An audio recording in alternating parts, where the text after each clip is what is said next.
In the darkest nights, we find our light. Battered souls, but we won't lose sight. Surviving together, never alone. Through every trial, we carry on.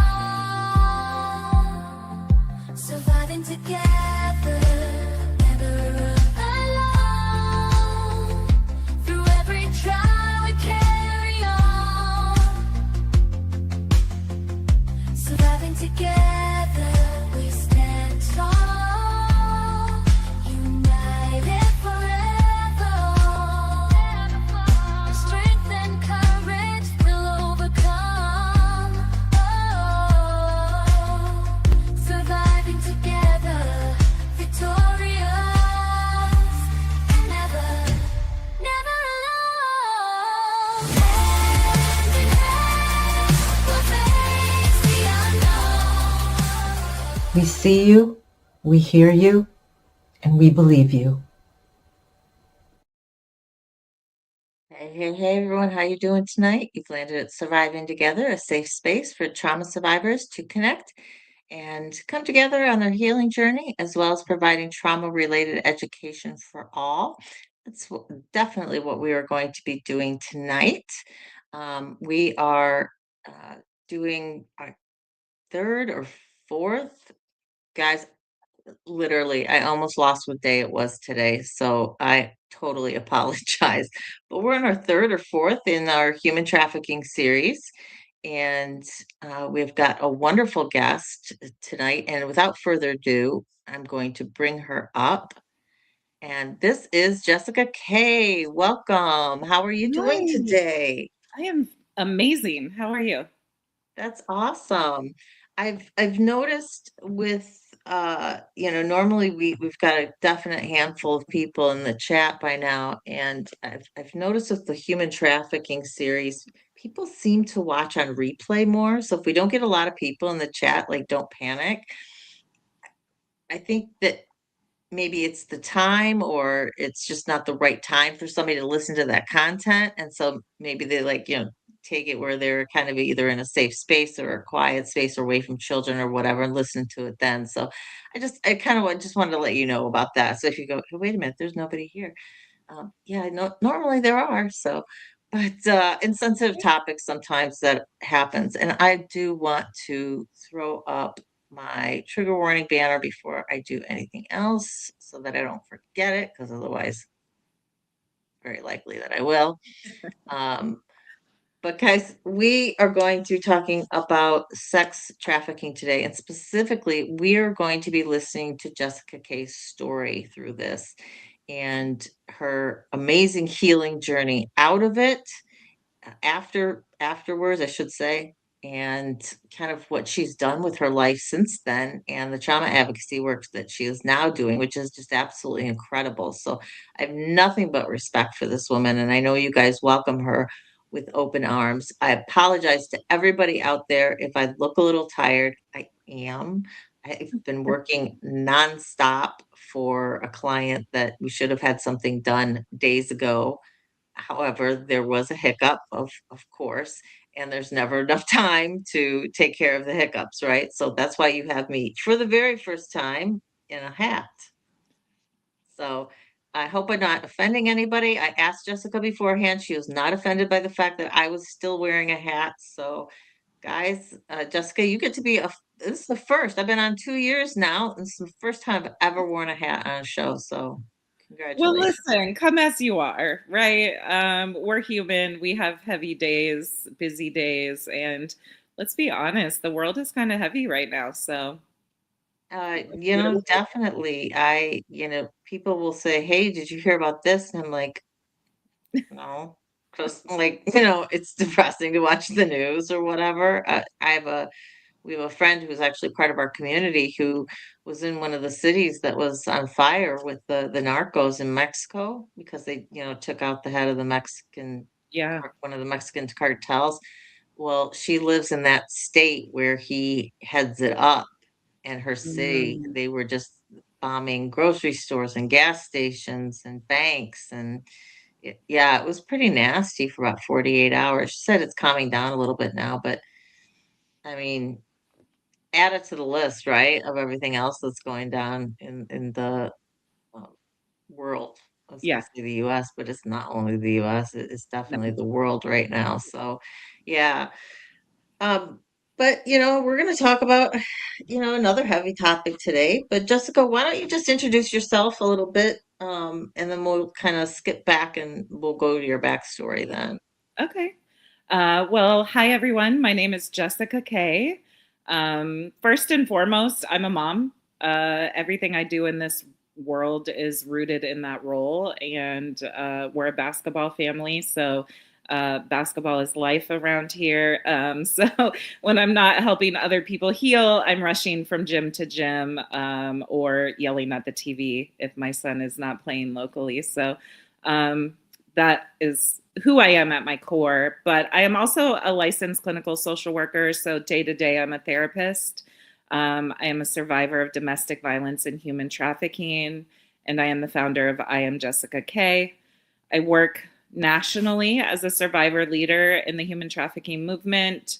And really, my goal is just to help systems improve, and really at the root of it, the thing that moves me is I believe that human connection is the most powerful healing agent we have. And so I hope and pray that I always show up in the world as a human that creates brave spaces and a place where people feel seen and heard. Isn't that really the truth? I mean, we talk about that all the time on here, that you can have all the coping skills in the universe. You can know how to breathe, you can know how to go for a walk, you can know what regulates your emotional system. But if you don't have a support system at all, if you're trying to do it all alone and you're not seeing a therapist and you're not connecting with anybody, even Right. if it's online here in this type of space, it is really, really difficult to do then all by yourself. Yeah. I mean, any type of trauma healing, right? Yeah, I mean, I think I really started to heal a lot once I started meeting other survivors, right? And got into Hmm. like a survivor network. And I have so many incredible survivor sisters and brothers out there that, there's a certain level of understanding each other and our trauma and what we've been through. And so, um, yeah, it helps heal you in ways that I never knew were possible before meeting so many incredible survivors. Yeah, there's just something about talking with another survivor. It's almost like shorthand Yeah, because you don't have to explain what happened to you or what you felt, or it's just all understood because we've all either been through something similar to that, had an effect that was, quite similar, or we've dealt with, issues that are like what you're going through. And so you don't even have to talk about what you've been through. We know how it affects your everyday life. So you could just be talking about your everyday life, and all of, we're thinking, from a trauma standpoint, right. what's going on with this. So no, 100%. Um, take us back to, let's start off early if you're okay with it. Yeah, What was your childhood like? Kind of how did, because that really set you up for this trafficking, didn't it? it really did. So I'm from a really small town in Iowa, and my parents were divorced my whole life. As long as I can remember, my parents were divorced, and I grew up with my mom. When I was younger, she moved us to Colorado, where she had met my stepdad at the time, and that's where we began to be exposed to a lot of things we shouldn't have been exposed to. So, sex, drugs, a lot of late night parties. Mm, There was just a lot of things going on in the home. And when I was 5, our home was raided by SWAT. And it's one of my core memories of SWAT coming into our house and arresting my mom and my stepdad at the time. And a couple days later, my brother read me the arrest report in the paper. And I remember him saying, like, we can't tell anybody. Right. And so Jeez.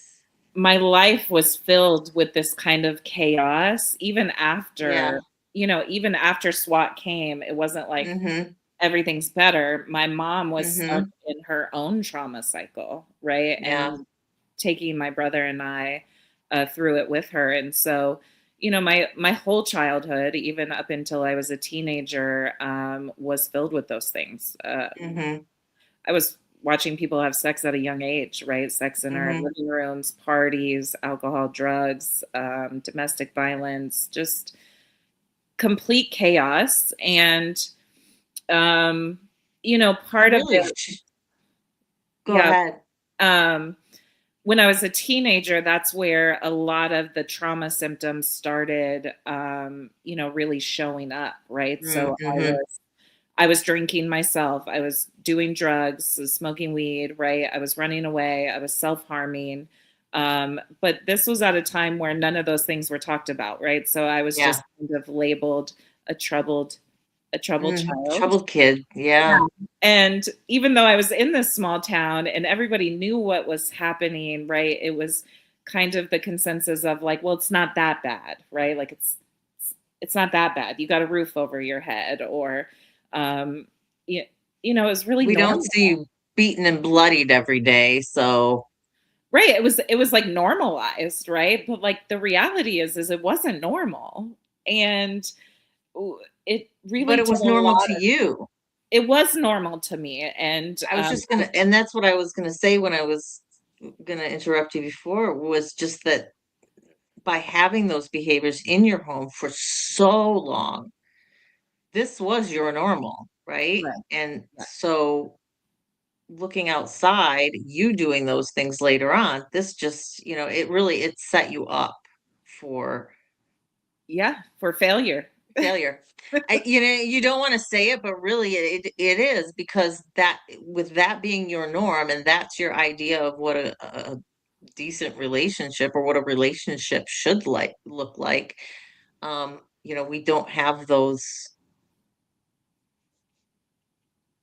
education markers, I guess. Let's put it that way. I'm just thinking back to my own childhood, and how much I wasn't prepared for relationships, or to Right. know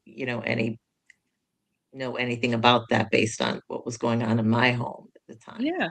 And even though I was like exposed to healthy relationships, right? Like both sets of my grandparents were married. One set was married Hmm. for 65 years before my grandfather passed away. The other grandparents were married close to 50 years, right? Or maybe even over that, I'm not sure.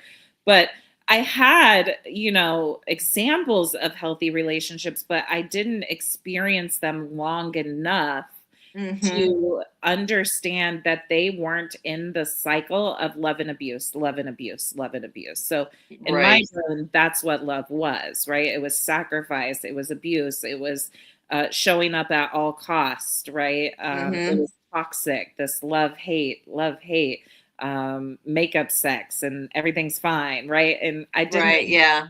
the words as a child to understand that it wasn't normal, it wasn't healthy, and I Hmm. didn't understand the damage it was doing to my nervous system and my perception of love and relationships. I think that, and people can have various opinions about this. I'm not a proponent for using schools to teach all, right? I do think that, parents have a responsibility on certain things. And if they want to pull their kids out of, extracurricular presentations, that is totally their right.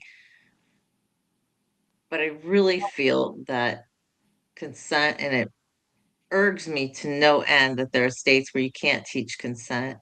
um, but healthy relationships, because kids, especially, if we're going to be talking to them about sex or consent or boundaries or things like that, in middle school and high school, healthy relationships, I think, has to be a piece of that, right? Because not enough kids are getting that at home. And these are the kids that are most at risk Mhm. for not being able to transition to that adult time period in a positive way.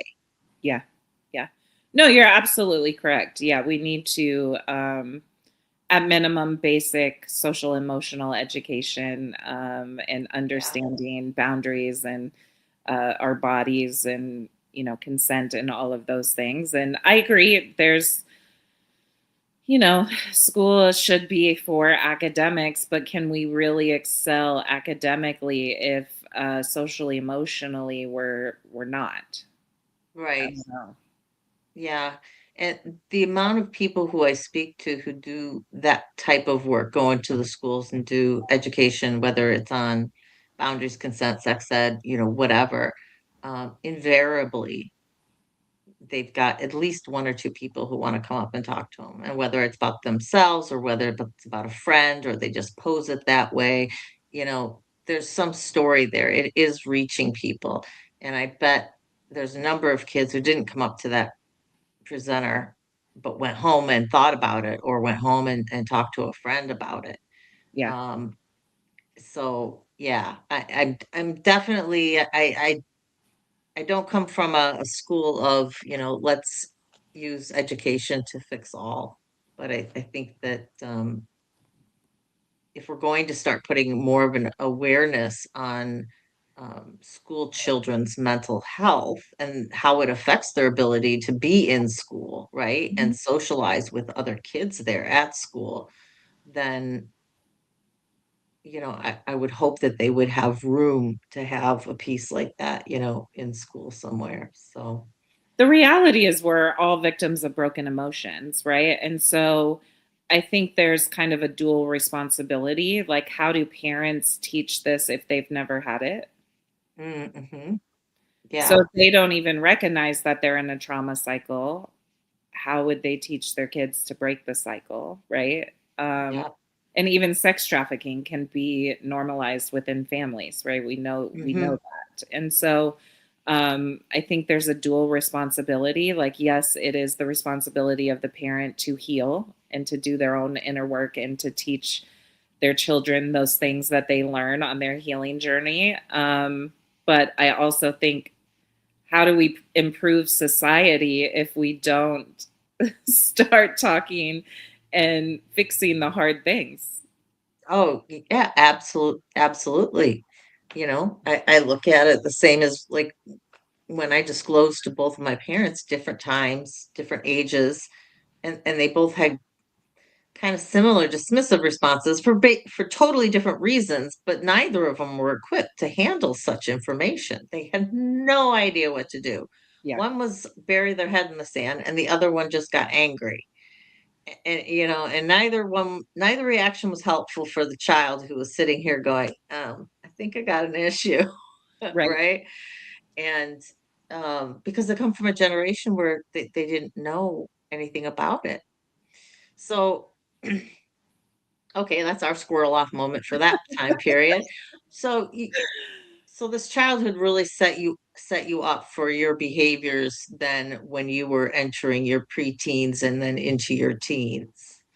Yeah.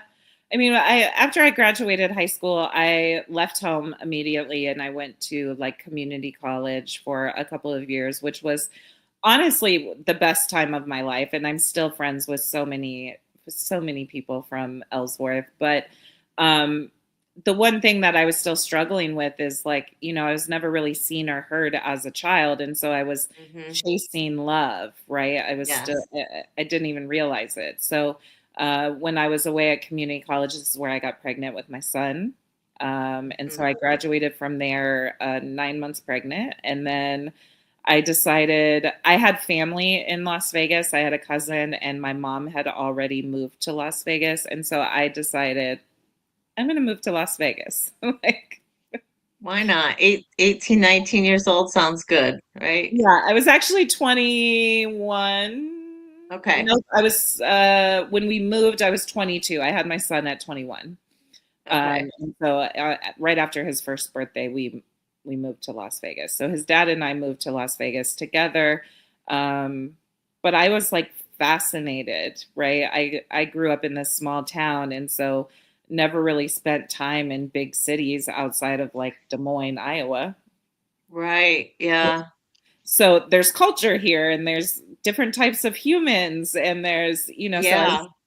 super fascinated. And my son's father and I split up when we only made it about a year. Mm. And some of that was just like I wanted to explore and be and grow. And I've always been a person that's like chasing dreams, right? Even when I was Hmm. little, I used to sing a song to my mom and tell her I was going to Hollywood. And so I've always been this like big dreamer, right? And so, and his dad, and Steve is a great guy, like you know, but he's okay with the day to day of life, right? Of just, this is my job, and I'll work here forever. And so Hmm. we ended up splitting up, and eventually I ended up getting into a relationship that was domestically violent. And Mm. um, that relationship caused me to lose everything. So I lost my house, I lost my car, I lost everything. Mm. I had to have my son go live with his dad. And that's when I met my trafficker. You were at your lowest point, Yeah. so extremely vulnerable. And as we know, traffickers are really, really good at picking those people out, especially I would imagine in a city like Las Vegas. Yeah. Traffickers prey on our vulnerabilities, whether we're adults or children, right? Yep. They can see what we're looking for. And so my trafficker, I thought he was my boyfriend, right? It started out like any Mm-hmm. other type of relationship. It was, nights out and butterflies and all the things, right? The courting and all the things. And I was homeless, so he gave me a place to live, right? Mm-hmm. I was searching for jobs, but in that interim, he was taking care of things. And he took his time grooming me, right? Mm-hmm. He groomed me for about 6 months, and I had no idea that he had other girls, that he had this other life. Um, but how would I? I didn't even really know prostitution was a thing. Like I knew it was a thing because it's legalized here, but like I didn't really know it was a thing. How it worked and how people got Yeah. into it other than they just decided one night they needed money and they went out on the track or something like that, Yeah. right? Well, and back then, human trafficking wasn't even in law yet. So in Nevada, it wasn't No. written into law until 2013. And so there wasn't even language for what was actually happening to me, right? Um, And then we weren't even at the point where we were thinking about sex workers as the victim yet, you correct. know, Correct. right? I mean, there was still all these stings that went on. And yeah, sometimes the Johns got arrested and the goal was to arrest both, but mainly it was all the prostitutes went, maybe some of the Johns went. Yeah. And yeah, and then there was no looking at the victim. I've spoken with a couple of different people in the past few months who are came to human trafficking from a law enforcement perspective, Mm, and both of them said once they received trauma informed training and realized and got some basic education on human trafficking, they looked at all of the cases that they went on, right? All the calls that they previously went on and how it totally shifted their viewpoint as to how they viewed potential victims. So when they were going out on call and they had a suspect of something, they weren't going to look at them just as a suspect. They're going to look at them as this person potentially the victim of a crime, which is 180-degree way of looking right. at things than it was when you were Yeah. doing it. Yeah. 100%. So, after the first night, I had a job interview that day, and after my job interview, he picked me up, and he took a different way, and so I was like really confused, and so I asked him like, "Where are we going?" And he said, "I have a friend that's going to teach you some work." And we pulled up into the Orleans parking lot, and this girl opened my door, and I turned and looked at him again, and I said, like, what are we doing? Like, what is this? And he put his foot on the top of my thigh and kicked me out of the car and told me to go make him proud. And the girl, she kind of like picked me up and dusted me off and took me into the bathroom of the Orleans. And I was completely like dumbfounded, right? Like, I think there was Yeah, probably a little bit of shock happening. And absolutely. she taught me the game. Like, here's what's going to happen, right? We're going to clean you up. She put some makeup on my face, and she walked me to the street and, told me what was going to happen next and that I had a $2,500 quota. Mm. Oh, oh my gosh. Yeah. So I had Just for some $2,500 night quota for 2 years. just for some perspective for people, and I don't want you to get into the nitty-gritties of it, but what like for full intercourse, what would the price be? I mean, it really depends on the buyer, right? It depends on like what Okay. you can get, at least at that time, right? I know Mm-hmm. that, trafficking has evolved and some women have choices in those processes. I didn't have a choice. I had an end goal, right? I had to make this amount of money before I could go home. So, you did what you had to do. And then also I'm in Las Vegas. And so, at that first night I was on the track, which was Tropicana, right? Which is Mm-hmm. not as much money as it is, working through the casinos, right? And so that night it took me about 10 hours Oh, um, wow. to That's a hit long my quota. time. Yeah. That's a long time. And so what you're saying with that $2,500 quota is you were out there until you got that. You were not allowed back inside the home. Well, we could come home, but there's going to be consequences to coming home. But like that night was my first night. So like Yeah.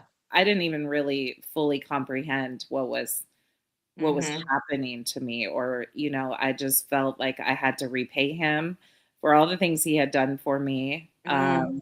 And the manipulation and the psychological abuse was already happening. I just didn't Yeah. realize, right? You hadn't So seen it.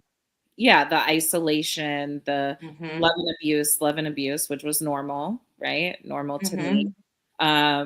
But he did a lot of psychological abuse, right? And so things like sending pictures of my son on the playground to me, right? Threatening my Oh. family. He wouldn't allow us to eat until we made our $2,500 quota. And so like Mm-hmm. a lot of times we had to get Johns to feed us, right? If we hadn't ate, right? Or find Mm-hmm. ways to eat. Um, a lot of shame, right? A lot of Yeah. you owe me this, right? Um, I was held at gunpoint a lot, tied up, um, locked in closets. He didn't beat us very often because, if you're super bruised up like that, that's not going to get you any money, right? Don't damage Or the merchandise type of thing, yeah, right? yeah, exactly. And so, a lot of ours was more psychological. Mm. Mm-hmm. And then he would threaten the brothels. So that was always a fear of mine because if I was in a brothel, I wouldn't be able to see my kid when I did get to see him.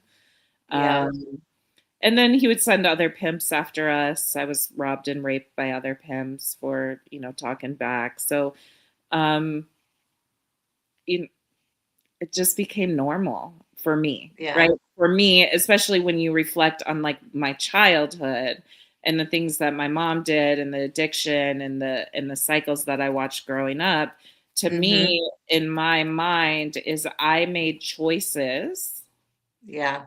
that put me in this situation, and so I got to repay my debt. Mm-hmm. Yeah. Whereas if somebody had not grown up with the childhood that you had, they and I say this with a ton of maybes, might have seen some things as red flags, right? Probably not at the time because we weren't talking about it, but if we were talking about it like we are now, Yeah. you might have been able to see maybe a flag or two. But when that behavior is normalized for you, and then you've got this gratitude on top of it, and they're really your means of survival. Yeah. Yeah, it puts you in a very difficult, position. Mhm.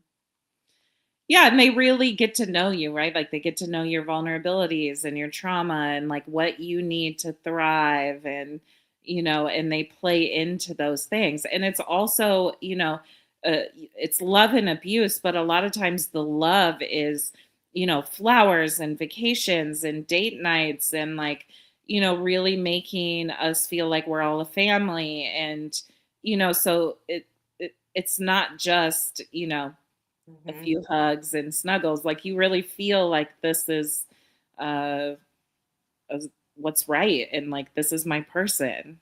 At least I did, mhm, right? That's how my trafficker and every trafficker operates a little bit differently, but right. my trafficker really made us feel like we were special.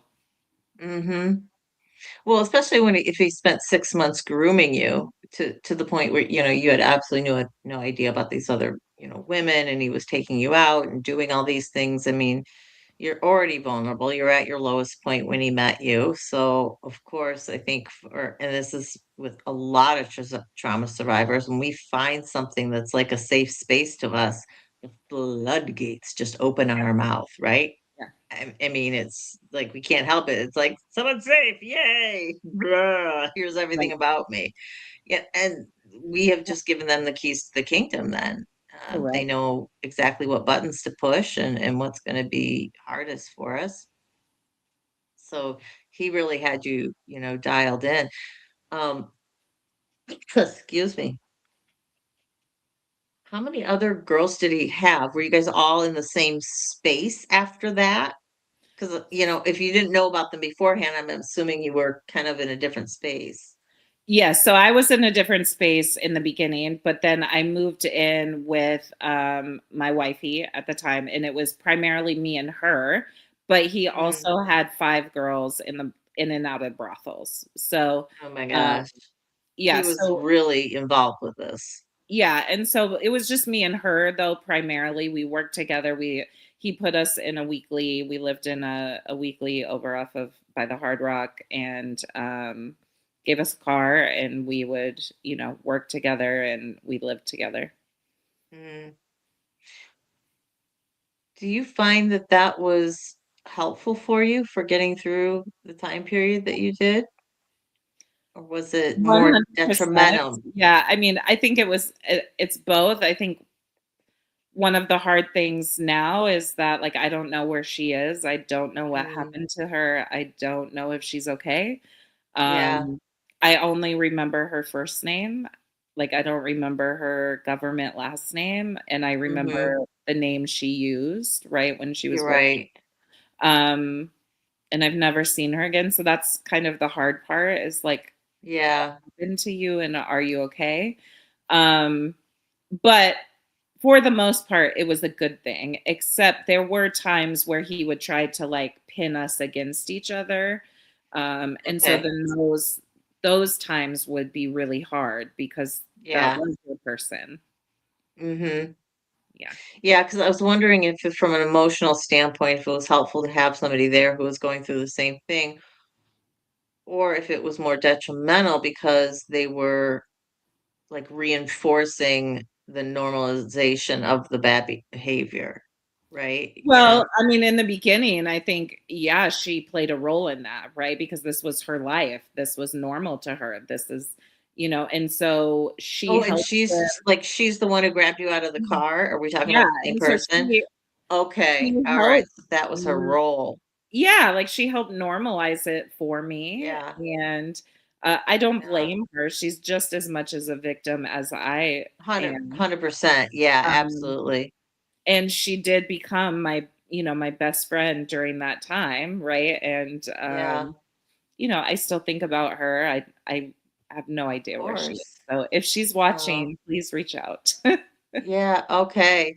Well, and we do have all Jessica's contact information in the video description, so there is a way to reach out that way. So um Yeah. just I from mean, the our hard SAS thing is, you know, community, we're gonna send out some hugs and love for her right now. So wherever she is, hoping that she's doing well and that she, got out of the life. yeah. So speaking of which, you were in for 2 years. What happened to get you out of that situation? I went to jail. I mean, that's not the only thing. I did go to jail. So if you remember in the beginning of my story, I kind of got put in this situation due to domestic violence. Well, when I was released from jail, I actually, instead of returning to my trafficker, I ran back to my abuser. Um, it wasn't necessarily a conscious choice. I think the thing was is that I really loved him, right? And Mm, um so I think it was the better option of the two. Both were normalized at that point, right? yeah, But, right, um, right. I he definitely had a hook on me. Mm-hmm. And I loved him so much. And so I ran from jail to him. And I do know him and my trafficker communicated. I never asked what that conversation looked like. I don't know if he, I don't know. I don't know what happened. I've never asked that question. Oh my gosh. Yeah, because I was gonna ask you how you were able to just go and your trafficker didn't find you or wasn't looking for you or something of that nature. Wow. So he just let you go, basically. Yeah. I And mean, he as never far as really, you know.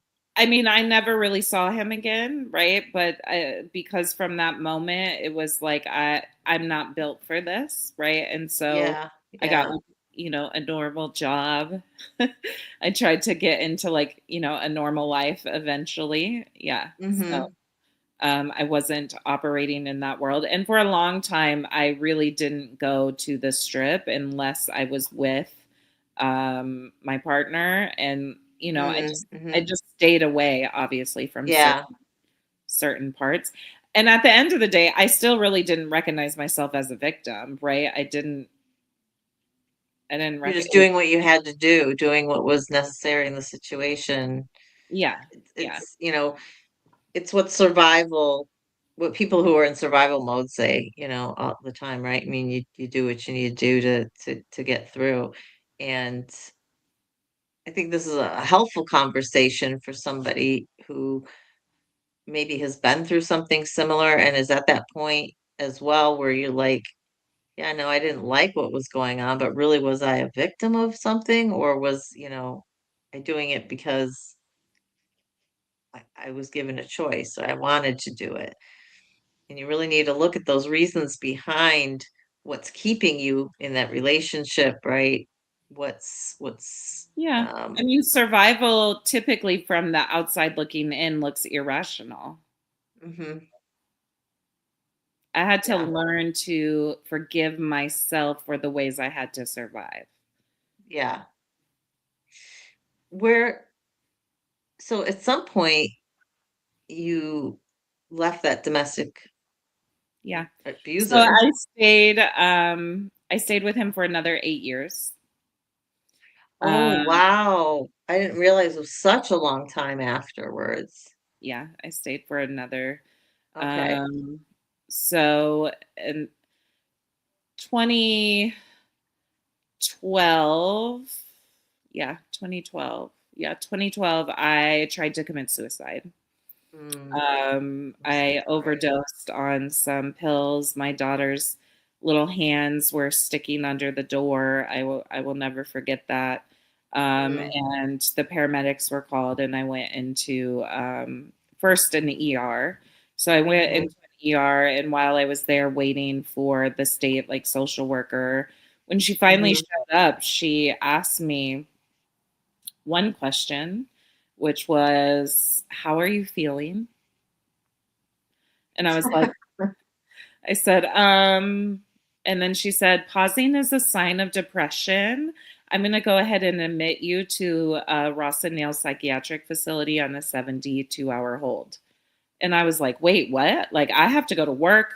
I have a baby at home. I have a 2-year-old. Right. Yeah. Like, no, this isn't happening. And so they sent me to Ross and Neil on a 72-hour hold. And in that 72 hours is really when I came to like the realization of I have to leave this relationship because Mm-hmm. if I don't, either I am going to take my own life or Mm-hmm. he's going to take my life, right? Um, and so after 72 hours, they gave me medication, mind you, pills, which is what I just took to try to, Mm-hmm. right? Yeah. And they released me to my abuser. And so it took me about 3 months to get up enough money and enough courage. Mm-hmm. And within that 3 months, I actually graduated with my bachelor's degree from UNLV. And so Oh, awesome. Well, congratulations on that. I was kind of living this like dual life. Nobody really Yeah. knew, too much about what I was going on the other side. And so I left, I graduated with my bachelor's degree, and then that's when like life really started to shift is because I had got offered a position as a director at Head Start, and it took me from like a $10 an hour job to like a salary where I could Right. actually Like something you could live on. yes, and I could take care of my kids. And so um I then enrolled in USC. I got into my master's program at USC to get my MSW. And that's kind of when I started. I still didn't recognize myself as a victim. Even with domestic violence, I think I knew a little bit, right? Like, okay, I survived domestic violence because at that point, domestic violence was pretty normal. Like, as far as like, this is what it Think about it. is, right? We're Right. You're right. talking about it. We know that this is an actual issue that women and Mm-hmm. men endure and their support systems, right? So there's Right. awareness, there's prevention, there's all these things, right? So I Right. I consciously knew that I was, a victim of a domestic violence, and I kind of started telling a little bit of my story of just the domestic violence. I never Mm-hmm. There was so much shame rooted in the Yeah. trafficking, Oh, yeah. right? I kept that kind of underground. And random. It just made me realize, like, how did I get my job at Head Start with my record? I I don't know, but I did. They I feel saw like I something had to in write a you. They, statement. they they saw something in you and said, "Oh, well, this is I think I time had and to write, circumstance." yeah, I think I had to write some sort of statement, right, about that, which is because that comes up later. My record really kind of almost stopped my career at one point before I had my record sealed. But um, so I didn't really recognize I was a victim of human trafficking until I was sitting in a violence against women's class at USC. And Mhm. I had a breakdown and a breakthrough Oh, in class. wow. My We professor was can't pick amazing. our locations, right? My classmates were amazing. My professor was amazing. And Oh, that is incredible. it was really just because the same questions were coming up that we hear all the time, whether it's domestic violence, sex trafficking, right? It's like, why don't they leave? Like, and Mhm. that just triggered something in me. And I just started through my tears educating my classmates on what had happened Mhm. to me. And so that was kind of my turning point and my like, hmm, let's let's start talking about this. That's a good aha moment. Yeah, yeah. And then I had the language, right? Before that Yeah. class, I didn't really have the language of human trafficking or sex Mhm. trafficking, right? And so that really started to turn that wheel. And then I still didn't talk about it for a long time. I remember I did a post on social media, and I remember I'm gonna have to find that post, but I remember holding my breath as I hit post, and it Mhm. said something along the lines of like, I was a victim of sex trafficking, I was a victim of domestic violence. I just kind of like listed all these things that had happened to me. Um, but the response was love, right? The response was, "You're incredible. Awesome. Like, thank you for sharing and your bravery," and all the things that I needed to hear in that moment. Yeah. That kind of helped solidify.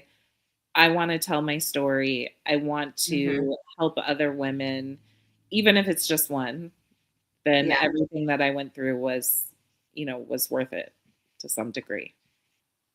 I think so many of us survivors who tell our stories really feel that way, that, if one other person can be helped, if whether it's through prevention because they recognize something in what we're saying in our story and maybe they're in the process of being groomed, um, or being able to recognize after the fact that they were sucked Yeah. into human trafficking and they were coerced.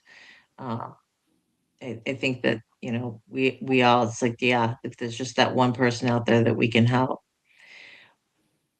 How did you go about your healing journey after you got out of this domestic violence relationship? What did that look like initially for you? I mean, listen, I've been in survival mode my whole life. And so initially it was chasing accolades. That Mhm. that is initially what my healing journey looked like, which we know that accolades on the wall do Mhm. not equate to inner healing, right? Yeah, But for me, I kept thinking like the more successful I am, right? right, If I get letters behind my name, nobody will see me as just a girl from the streets, right? Like, right. so at first that's what it was. So I was Mhm. chasing the high of success. And in that I was still in survival mode. I mean, when I was going to school, I was not only going to school, I had two small children. I was Mm. working full time Oh my gosh. and going to school full time. And I did that Yeah. for almost 6 years for my bachelor's and my master's degree, right? And so I think a part of it was just adrenaline. I have to get Mhm. this done. I have to I have to be successful for my kids. I want my kids to have a different life. Yeah. The reality is there was small pivotal moments in that journey that I didn't realize were healing me, right? So Hmm. the realization of I remember the day I changed how I parented my kids, right? Because in the beginning, Oh, I yeah. was raising my kids not the way I was raised, but the way I was raised, right? The way Yeah. I was yelling at them. Yeah. Nope. I 100% understand. Yeah, the way that I would whoop them, Yep. right? Yeah. And I remember my son and I had an argument, and I remember whooping him and the realization of like, this isn't working for me or for him. Mhm. This is this isn't working, right? Yeah. Yeah. And my kids were the only things that I really had, right? Like that Mhm. were, that were mine, that loved me unconditionally. And so, Yeah. I took my education. So my bachelor's degree is in early childhood education. I took that knowledge that I had and some of the stuff that I learned through my master's program and just started changing. The first thing I started changing was how I communicated to my kids, right? Yeah. Just really being cognizant of my tone of voice, being cognizant of the language I used. And that took time. That was one of the first, things that I did. Um, I think up until the last few years, to be honest, though, I'm still in survival mode. It was really the journey of becoming a therapist that took my healing from like one level to the next level. So I never wanted to be a therapist. So I actually worked in a Head Start for 6 years. And then I went to the Department of Education for almost a year. And then I went into the foster care system and I worked in foster care for 6 years. And so, where was I? Dang it. Where was I going? Oh, healing. And so a year ago, a little over a year ago, so one, COVID made me sit down and really take a look at myself, um, because, there was isolation. Okay. Are you there? Here. Yeah. Okay. You are. Okay. So COVID was kind of my first turning point of healing. It made me sit down and really like reconnect with myself because we were so isolated. And I was working from home and working with my kids, and everybody was in the house. And so that brought one level of healing. And then a year ago, I was in a car accident. And so that really forced me to heal to another level.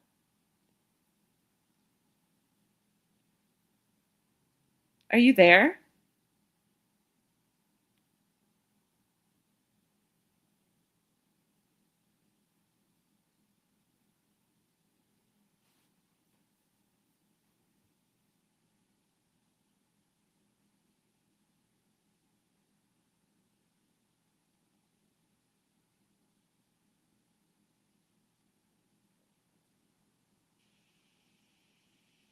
I don't know.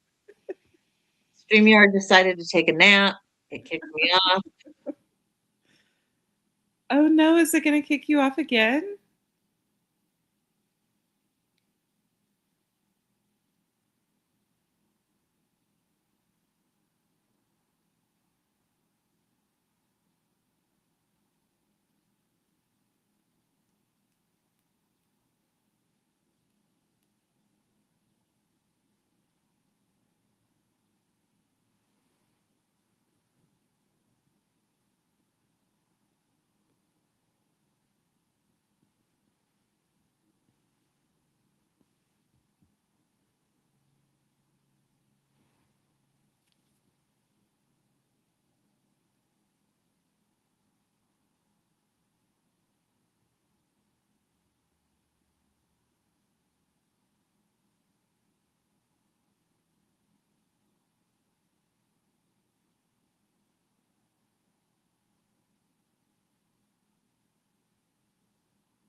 Well, I'm back. I had to actually totally reset my internet. I'm not sure if Jessica is going to be able to rejoin us or not. I sent her a message that because wasn't sure if I was going to be able to get this back up and running. Well, guys, that was an interesting way to end our show today. Sorry about that. My internet decided to absolutely crash. I had to go reset my internet and my Wi-Fi.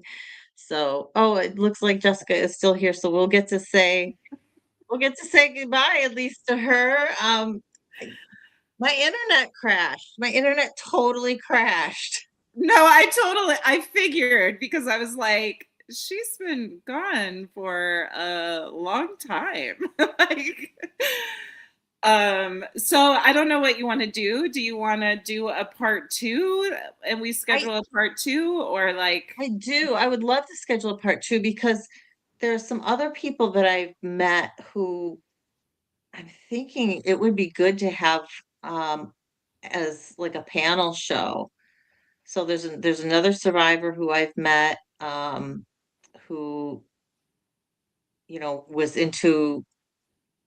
was trafficked from like uh 13 to 18, so like that period like right before and very similar childhoods in terms of dysfunctional families that you came from that made things feel like normal, and she of course initially got into a situation because of survival sex and just having to be able to eat when there's not much at home and things of that nature. And there's another woman who does advocacy, a lot of advocacy work, and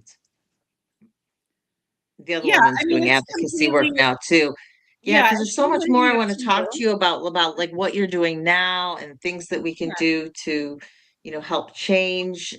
One of the things that came up that I'd like to speak to you about and get your opinion, and why I want to have you back for another show is, you were just mentioning and thinking about, your criminal record. And I've been speaking with more and more people about this who have been wanting to get their records expunged, not Yeah. just sealed, but actually expunged because all the types of things that they have on them, whether it's loitering, basically loitering and prostitution charges, getting those removed because they can prove that they were trafficked. And there's more states that are starting to take that up and Yeah. and allow for that, which is great and I would say we're definitely at the beginning part of that legal movement. Um, but also, um, I just was speaking with somebody who lives in Florida and the advocacy work that they're doing down there, and they have now allowed for basically a person, not therapist, but support person, so that human trafficking victims, so like support services people, I guess I should say. And so that's going to cover all your victim advocates who come to do the same, exams, and, you know, anybody at Rape Crisis Center and whatnot. So they now actually have a privilege of the over the communication Mm. between the victim and the support service person, which is huge, which Yeah. is Yeah. really huge. We're making progress. This year we had the Trafficking Survivors Relief Act, which will help victims of human trafficking expunge or seal records for non-violent crimes directly Hmm. linked to their trafficking, which is huge, right? So we are Yeah. making progress, but we still have a long ways to go. And, I could totally get on the soapbox about all the things that we need. And Yeah, and I'd love to talk about it because I think it's an aspect. It's important for people like you to tell their story, right? Because you never know who you're going to trigger, or just link up with, who you're going to connect with. and how their story may go. But I think it's just as important to educate everybody on, yeah, what is being done to show that, progress does happen. It takes time, and the wheels turn really slow in this type of area, but we are making some progress. And then, yeah, what are the areas that we need to still improve in, and where are we, fighting? Where are we fighting now, and what are maybe some fights that we can't quite do now but are, on the horizon, that we're looking towards, that are Yeah. things that need to be considered, but we just know that we're just not there yet to get them done and get them passed. So I'd love to chat with you and some other advocate people about this, and maybe almost have like a little bit of a roundtable discussion on Okay. this and the advocacy work. So yeah, uh, huge apologies for me. I know that I'm going to be having some editing in my future, editing this live down to an actual uh, I video also then. don't know that we cut off anywhere that is even, I feel like a lot of it is still hanging, right? People are like, well, what happened? Yeah, um, we kind of got through part of your healing journey, and yeah. so So I want to talk about the end of that healing journey and what that looked like for you a little bit more, and what kind of coping skills did you find, helpful for you, and especially coming at your own healing from a therapist's perspective. I want to know how, or did that change how you were it actually did. tackling your I heal, actually did. looking at your healing. I actually did most of my healing on my own and not through direct services. I taught myself cognitive behavioral therapy, which was one of the first steps of Hmm. rewiring my brain, and one of the parts that I focused on the most for years, right? And that was during that time period when I was going to school and doing all the things. Like, I was consciously working on rewiring my thought processes. Mm. Um, but So you really, were really self-aware. I yeah, mean, once you started getting the information and started getting the language as to what was going on, you're like, oh, yeah, me too, me too, me yeah. too. I think this last year, so last year in January, I was in a car accident, and Oh, I'm so sorry. I was really forced to reconnect with my body. So due to that car accident, I shattered my wrist and I broke 3 vertebrae in my back. And it forced me to literally sit down and Yeah. not disassociate from my body, which Hmm. then made me realize that I've only gotten to a certain level in my healing journey because nobody ever taught me about the mind body connection. Mm. Sorry, my cat. That's okay. Normally I'd have a cat, but my son took them when he moved out. So you What look is at my previous what is videos, you'll see happening cats. today? What is happening today? And so really I'm in the space now of learning how to be connected and regulated in my Yeah. body, which is very, very hard for me. I spend a lot of my time and my life disassociated. Hmm. So I'm learning how to eat. I'm learning how to exercise. I'm learning how to feel emotions and triggers that are coming up through my body versus just my mind. Hmm. Um, and part of that process, reconnecting with my body, but then also I wrote a book that will come out this year. And that really made me reflect a lot, which it's called Reflections in Silence. And so this book is really just short reflections on my healing journey. And my goal and my hope is that from the other side of the couch as a therapist, I think a lot of these realizations, not all of them, but some of these realizations also came through that power of human connection, right? And Hmm. so a lot of the realizations in the healing that I had to do are similar and aligned with other people who have trauma. And Right.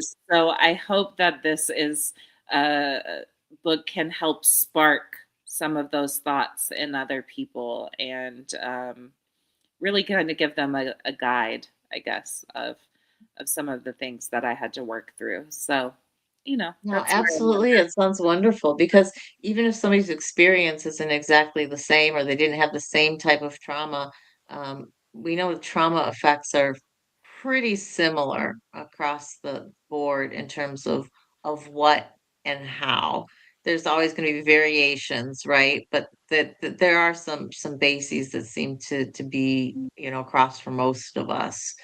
And I like how you put that to spark a conversation because maybe that revelation that you stated wasn't exactly on point for that person, but that might make them think of something else and they go, okay, well that's not on point, but wait a minute, I can put three and three together and make six, and this sounds like something that is for me.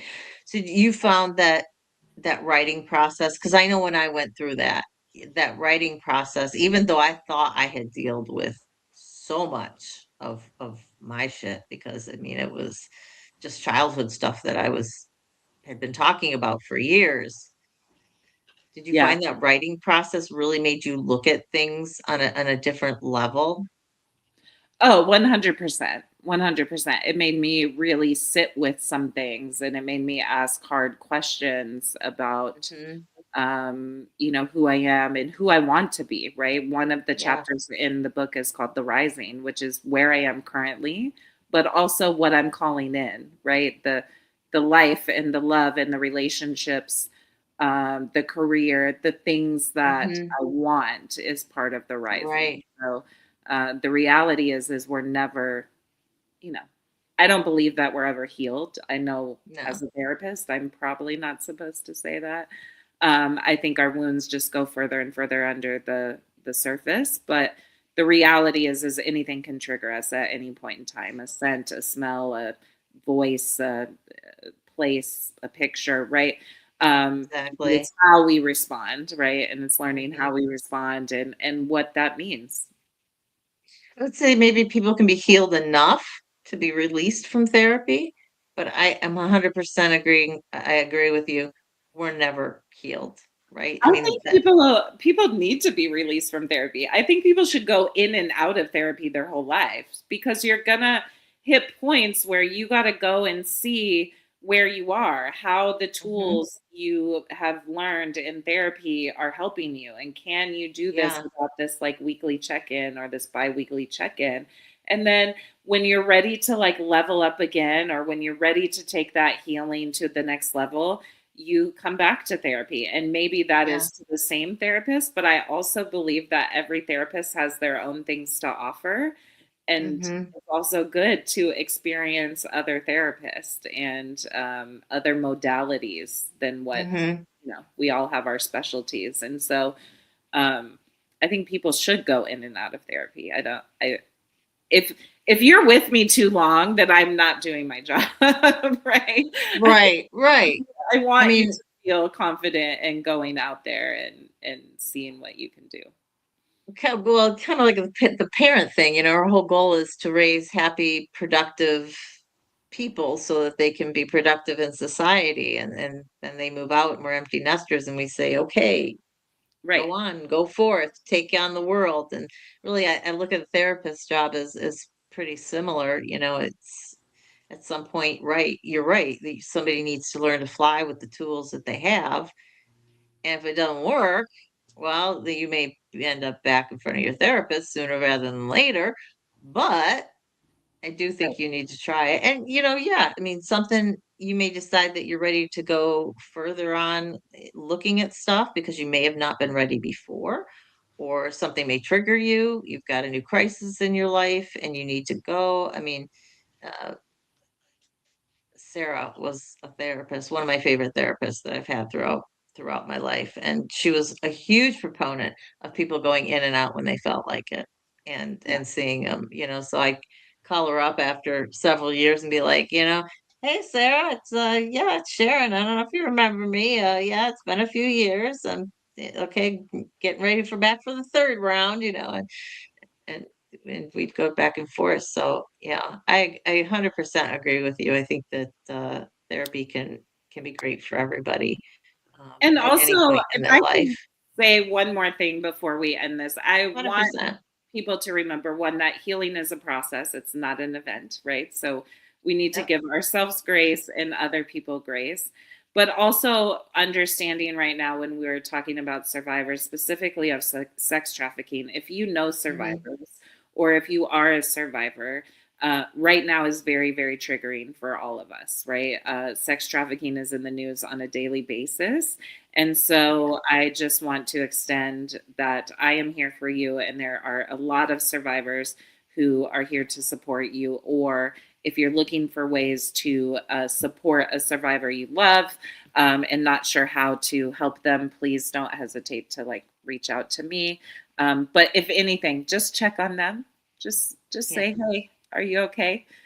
Because a lot of us are not, right? We are using our Yeah. voices publicly to try to ensure that this isn't normalized.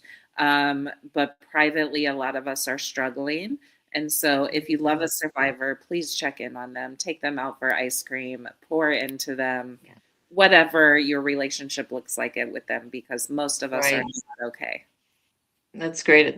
No, ton, great advice. And if you can find Jessica K's information as well as my contact information in the description below. If you feel more comfortable contacting one person versus the other, I can always connect you if you feel like you need an introduction. Some people are like, but I don't know that guest, but I want to talk to her. So I'll Oh give you yeah, introductions please for you as just well. reach. Whichever way you want to get there, we can facilitate that. But I think that it's great advice. I mean, one of the biggest things I have learned about being a supporter of a survivor is to just be able to create a safe space for them. Whatever that looks like in terms of your relationship, whether you're a parent or a sibling or a friend, just knowing that somebody can come and talk to you if they need, and then they're not going to get advice back, Right. right? Yeah. Because you guys don't need advice. You just kind of just need space, just need an ear, need a shoulder. And if you can offer that, you're offering a lot more than survivors really often Or we get. may just need a distraction. We may need to go out to eat. We may need some ice cream. We may need to go to the movies or There you go for go. a walk or a hike, right? Like we don't always need to stay stuck in our trauma story, especially Yep. right now, because there is Oh enough yeah. trauma stories floating around the internet. And so, just meet them where they are. And the best Yeah. thing you can do is ask them, how can I Yeah. love you? Right? How can I Yes. support you? So, Ask, give them the choice. yeah. So, Yeah, I think that's incredibly important. Definitely.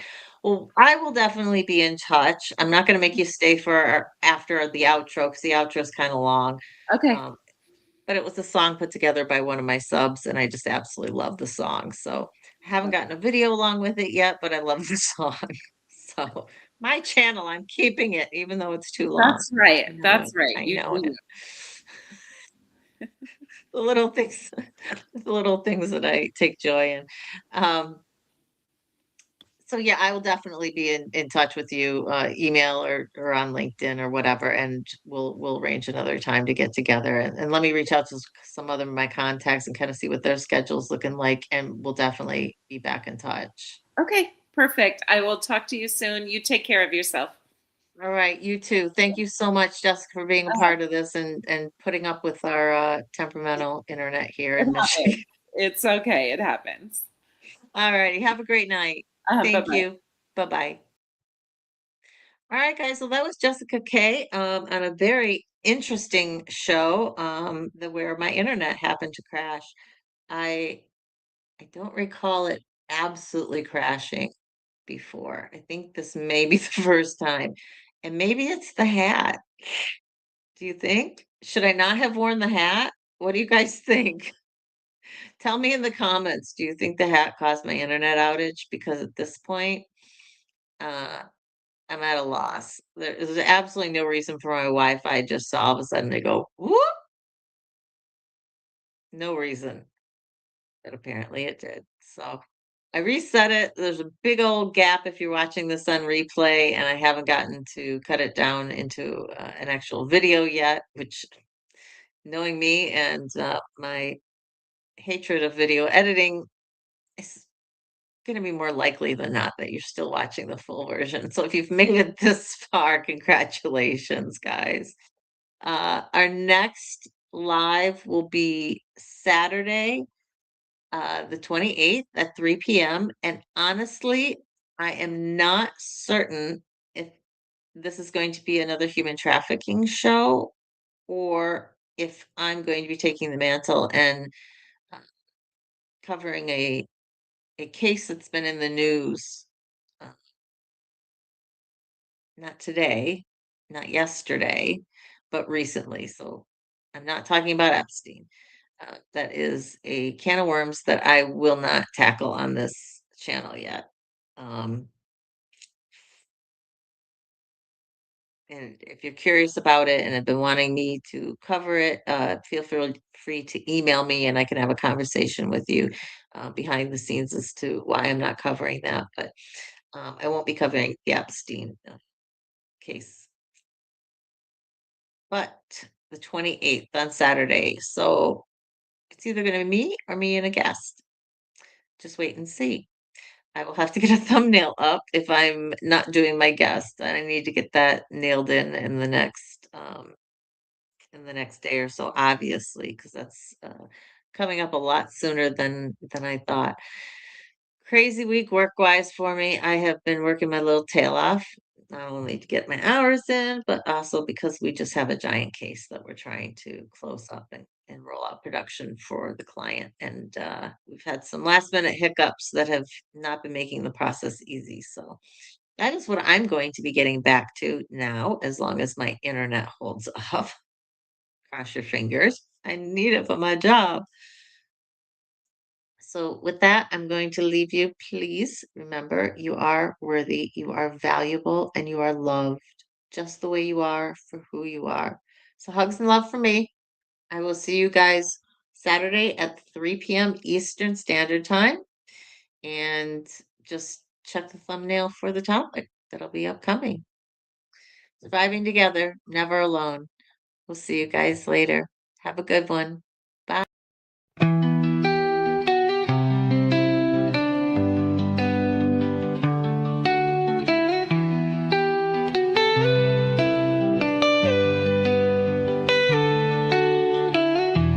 Through the fire,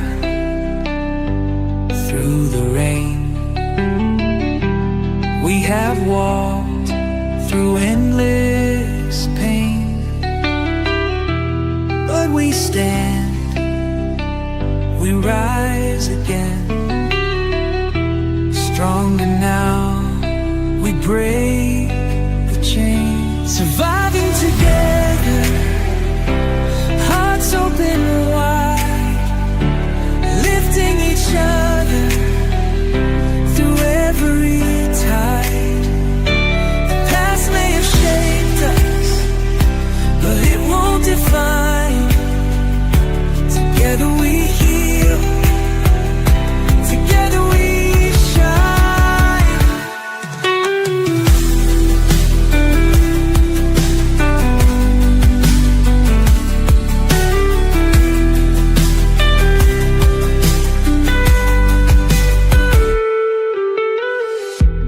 Every tear, every scar tells the story of who we are. Not just survivors, but warriors too.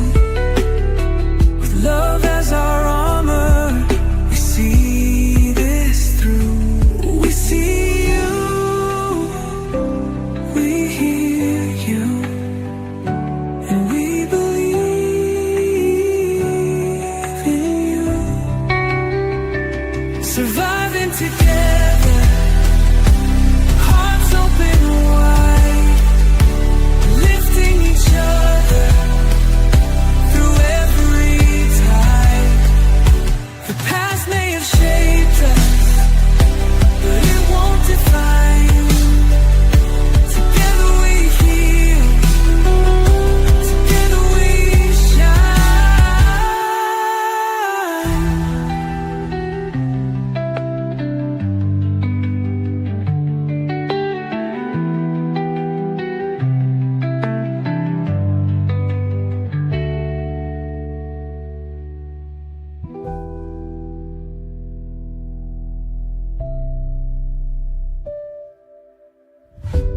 We see you, we hear you, and we believe in you.